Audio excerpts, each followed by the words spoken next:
Automated error analysis and optimizations in Agentic Evaluations help you get your agent production ready faster.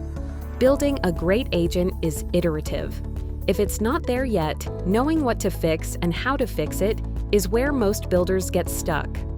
Automated error analysis and optimizations guide you through each step of what used to require hours of manual log review, analyzing results, detecting patterns, and generating optimizations that you can then apply and reevaluate. They automatically analyze our evaluation results, identify what's going wrong, and tell us exactly why.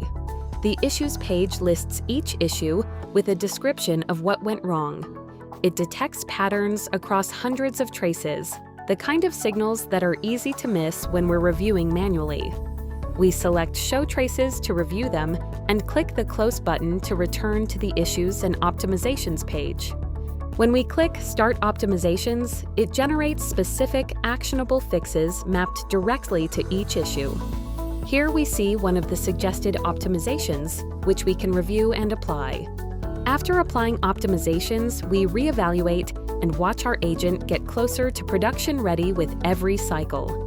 No guesswork, no manual log trawling, just a clear path to production readiness. Evaluate your agent and deploy with confidence.